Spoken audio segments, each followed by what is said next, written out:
The best 15 new games to play in April 2025. Let's see. Yeah, welcome back, everyone. It is once again that time to take a look at the upcoming new games releasing this month. April is, well, let's just say it's going to be a busy few weeks for me. That is for sure. There are a lot of games and updates that I'm really looking forward to playing, far more than I'm actually going to have time to realistically play. Yeah, that's like the problem nowadays. Like, it's like there's a lot of like cool games coming, but the games itself, for example, we are playing Diablo Immortal, they already take like so much time like to do the dailies and the weeklies and all these things that then it's like the time for you to actually go and try different things.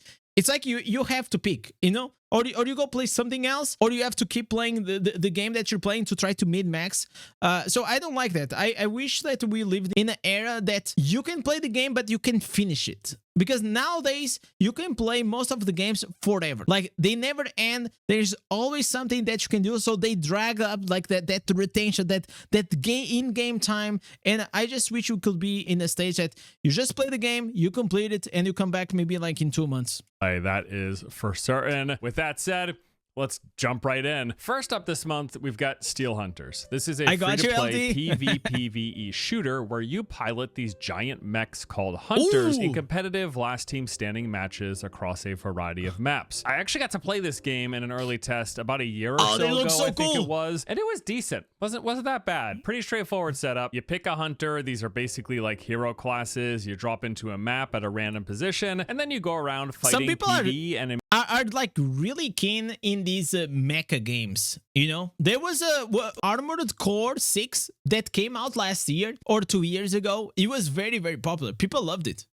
Doing events, collecting resources and upgrades, while also coming across other players who you will have to fight, because again, it is a PvP last team standing game. It's also duos by default, meaning that you will be playing with one other person. Matches are capped at 10 people with 5 teams of 2. Now, I don't recall if the game supported solo play at all, or if you were always forced to match with one other player. I would assume so, but I'm just not exactly certain. Now, as for the Hunters, they've got a bit of a rock, paper, scissors setup where each of the mechs excel in different areas. So like you got your tanky mech, the sniper mech, the melee one, the support one, etc. Every hunter has access to their own unique weapons, gear, mods, skills, and movement abilities, all of which play into their own particular strengths and weaknesses, be that against PvE enemies or against... So this is like Fortnite with robots. That's what I'm saying. Fortnite with robots. Other players. Now, while you're in a match, you're going to be spending most of your time going around to different points of interest, attacking groups of PvE enemies, which consist of this variety of different types of robots, killing those that will then drop loot, resources, and upgrades for you to collect. And then there's also these regular events that will pop up, be it defend a location, collect the supply drop, etc. Now, this is also where player conflict tends to happen, as these are very valuable, these events. Everyone pretty much wants them. So basically what will happen is an event appears. Most of the time, multiple teams in the nearby area will move towards it, at which point you fight to the death to be the team that gets the reward. And this process continues until eventually an extraction point appears on the map, and whatever teams remain head to that location fighting to be the one. It really looks like Force Gaming is reading from like a script description. So I'm gonna like try to skip through these games so we can watch all of them without like losing a lot of time. Of games, and next up we've got Mandragora. This is a dark fantasy action RPG that blends skill-based combat, deep character customization, and Metroidvania style. These type of games I never played. Like I had a friend who always wanted me to play the 𝙀𝙑𝙋𝘼𝙉𝘿 and all these other games. The Blasphemous 2 that they just come out. I also kind of one that I really wanted to play was Hades. That one, Hades 2. Exploration in a hand-painted world. Now, I have also already played this game, getting a look at an early demo, which lasted, it was like a couple of hours or so, and this was pretty good as well. Side-scrollers, I definitely know aren't everyone's cup of tea, but I enjoyed what I played. It very much falls in the bucket of side-scroller Souls-likes with an emphasis on exploration. So as you progress through the story, you're going to be going to a different variety of locations. In general, I feel like this is also not my cup of tea. locations, battling different enemies and bosses, unlocking powerful abilities and gear, and meeting a host of interesting characters with whom you will speak, selecting dialogue options that shape your and their story. Next one. Sci-fi TV series tie-in, which actually wasn't half bad. Well, despite having its official servers shut down just a few years ago, the game is making a comeback and re-releasing this month. I can't believe it. Now, while it wasn't without its issues, Defiance is a game that I recall enjoying. It's one of the few actually decent open world, legitimate MMO third-person shooters that I've ever played. There's not a lot of actual MMO open world. MMO first-person shooter? Third-person shooters, and this was one of them. It's got all the expected staples of the genre. You got the big open world, you got different points of interest, namely enemy camps. I mean, like, I don't know if is like 𝙀𝙓𝙋𝘼𝙉𝘿 2 considered like a MMO? Because 𝙀𝙓𝙋𝘼𝙉 2 Democracy, I didn't play it, but I saw a bunch of streams and it looked incredible. The whole thing with the events and the planets and the whole community, the way they made the community building around that game was actually genius. I don't know if it fell off or something like that, or if people still play, but I think like last year was popping off.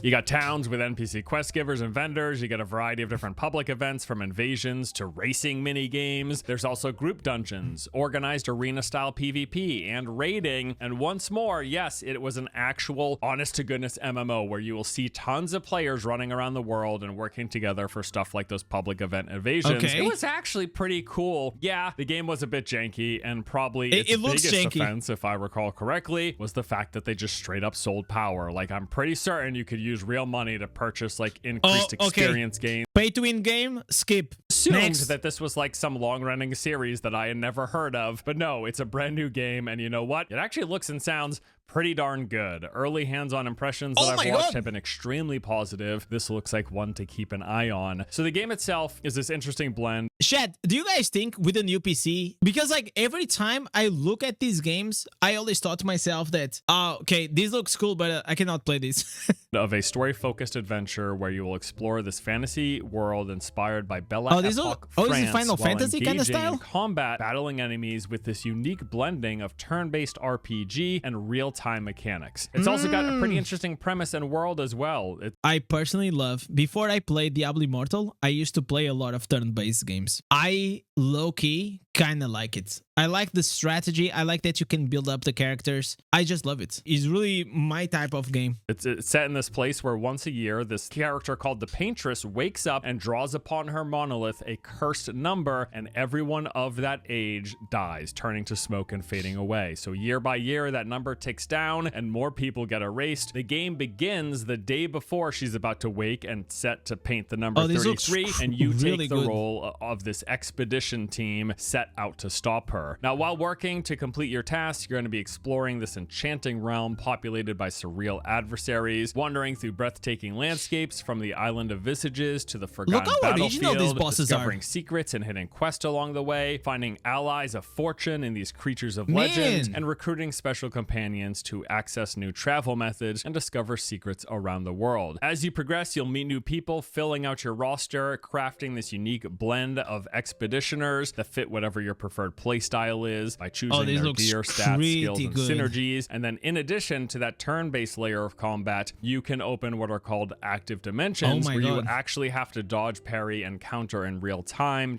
This game, I would 100% play it. 100%. This one, absolutely. Combos by trying to master these attack rhythms. I really like the animations here on the menus. Even targeting enemy weak points using a free aim system. So yeah, it's like a turn-based RPG, but there's also real-time action combat as part of that equation. And from what I've heard, they execute this pretty darn well. As mentioned, yeah, early previews of this game have been extremely positive, with people enjoying not only the world and characters, but in particular the combat and exploration as well. Looks good, sounds good. Clair Obscura Expedition 33 will be launching on April 24th for PC, PlayStation, and Xbox. Tempest Rising is an upcoming real-time strategy game. Heck yeah, man, they're still making these things. This one is being developed by Slipgate Ironworks, who say that this is a traditional RTS inspired by classic titles like Command and Conquer and StarCraft. Dude, it just gets better and better with every sentence.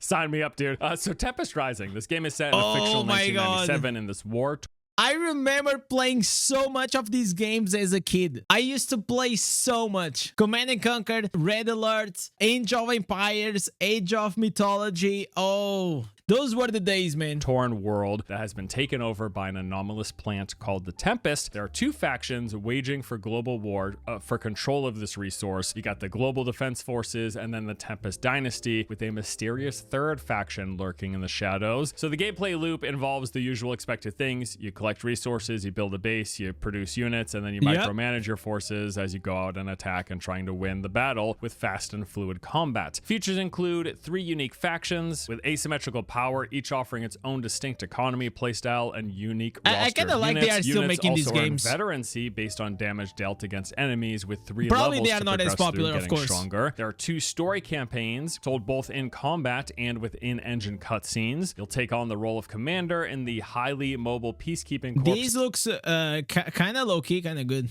Of 𝙀𝙓𝙋𝘼𝙉𝘿, a character who's learned ancient weaving powers, which she then uses to explore this deep south mythos and battle mysterious creatures. The game is set in a gothic fantasy-inspired spin on the American Deep South. You will follow 𝙀𝙓𝙃's journey after a hurricane recently devastated her hometown. The gameplay will center around 𝙀𝙓𝙃's ability to use these weaving powers for each of the 3 core pillars. Combat, you'll encounter all kinds of mythical creatures, reading enemy animations, using dodges and dashes to avoid getting hit, while then landing your own attacks, mixing melee strikes and magic. For traversal, there's sprinting, jumping, climbing, and using a magical grappling hook to get across the environment, going over ravines and chasms. You also got a double jump, a dash, and a magical glider. And at one point in one of the trailers, the player even flies through the air for an extended period, which was interesting. Yeah, and then there it's are the also last puzzles adventure. from jumping to memory and combat related. Now, in South of Midnight, you are going to be setting out on this adventure. Okay, this one is a skip. Nobody cares. Commandos Origins is the long-awaited next installment in the Commandos franchise. Oh my god, I used to play these. The classic game. Oh my god, I played this one. I legit played this one. Play and storytelling of the early PC games in the series. Origins narrative centers on the founding of this elite squad as Green Beret Jack O'Hara is recruited by Commando Sergeant Hancock with the mission to... I don't think I will play these games now, but I can imagine myself being an old man, retired, and going back like on my 60s, 70s, because like maybe my dexterity, like I'm not gonna be as fast, and going back to play these games. Strike back against the growing Nazi empire. I can literally see that happen. Real-time tactical stealth gameplay. You'll have to make the best use of your unique abilities to infiltrate enemy bases. It's got 6 unique characters, each with their own storied history. I wonder if they still have an audience, though. With detailed, varied, and interactive environments offering multiple these are very winding dirt tracks and tons of parks for you to conquer. They're calling this a reimagining of extreme sports. Find your own paths I don't as you care attack about the this. No, nobody cares. And it's an open world PvPvE extraction shooter where players also operate these giant walkers. Why this reminds me of a very old Will Smith movie called The Wild Wild West. If you know The Wild Wild West, you know what I'm talking about. Post-apocalyptic dunes on a fallen planet. This looks like something that I would really enjoy, but just last week they delayed the game from what was a scheduled early April release. It was supposed to launch on April 3rd, and then just the other day they're like, whoops, no. Currently, the developer's saying that they're still planning for 2025, but they don't have an exact date or even this looks mean.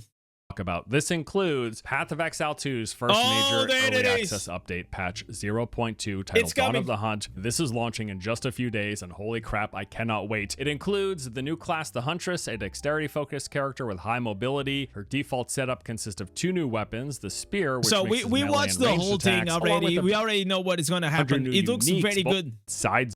I am so excited for including these. Wisp spirits, these new type of events that you'll encounter, rogue exiles, which are basically like simulated PvP fights with guaranteed drops of whatever the characters are wearing. There are 7 new maps with I don't know what class I will play, as well as new locations, 4 new strong boxes. We got changes to corrupted maps with these new corrupted nexus.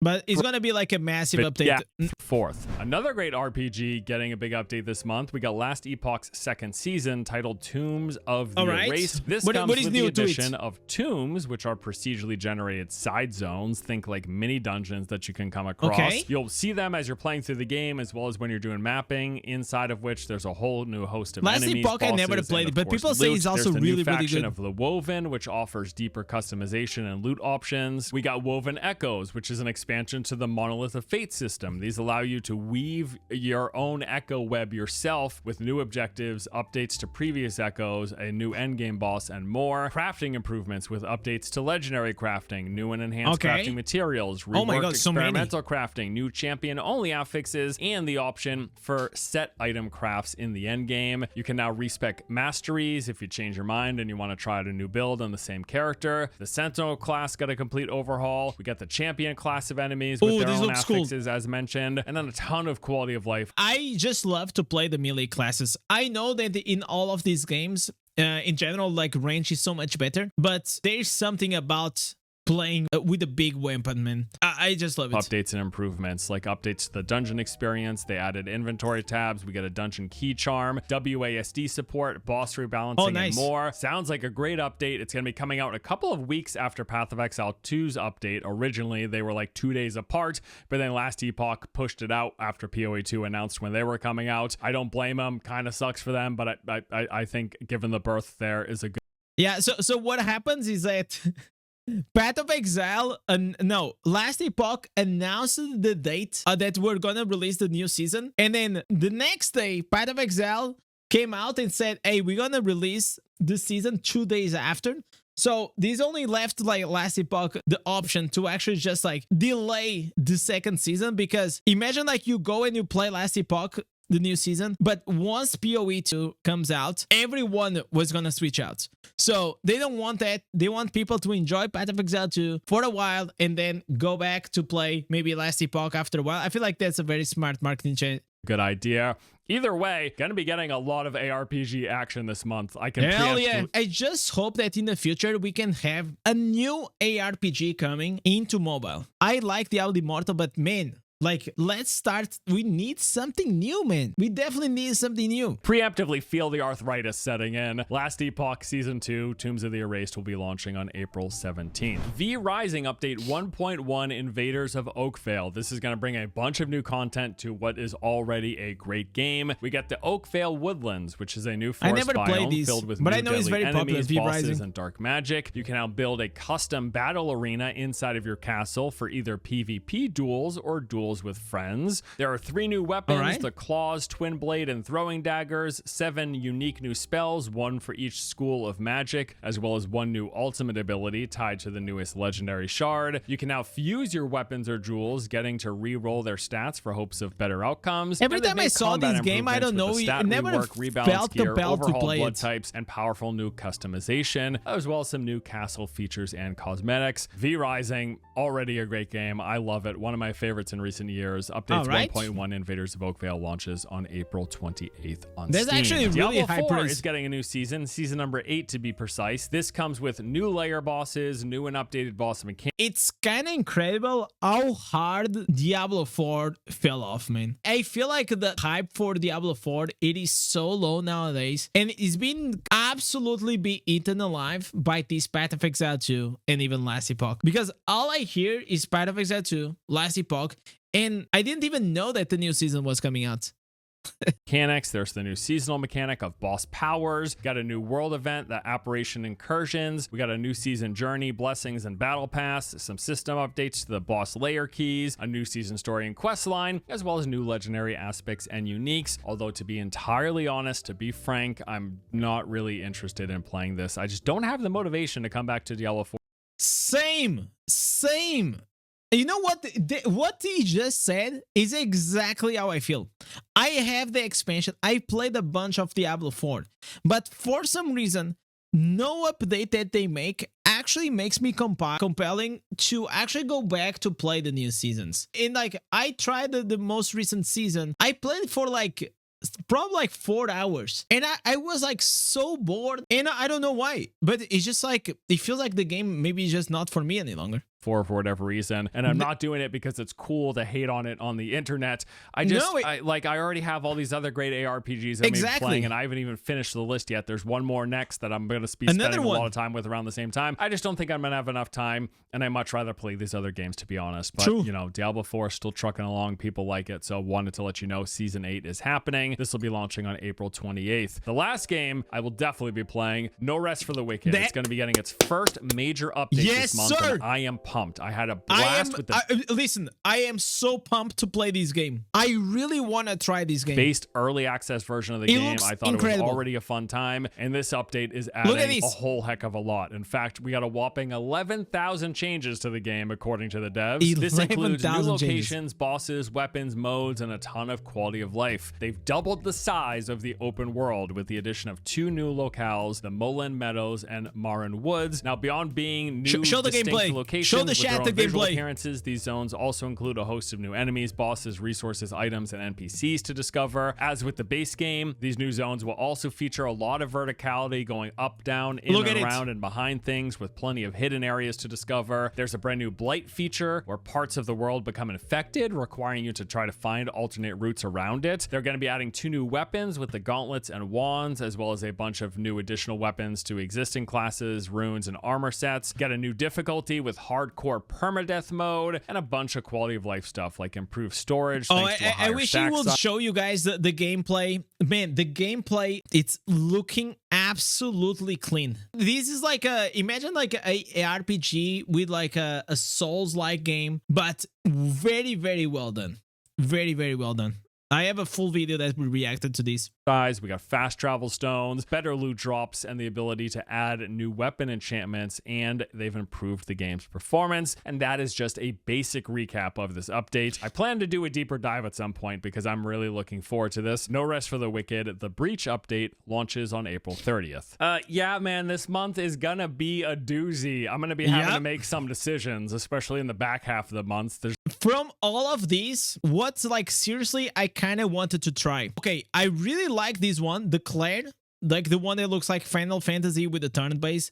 This one looks very clean. The rest itself, I'm gonna try PoE too. I kind of wanted to try Last Epoch, the new season, and absolutely No Rest for the Wicked. I kind of wanted to do this. These are the 3 games that from this list that I saw that I will probably like be playing here on the stream.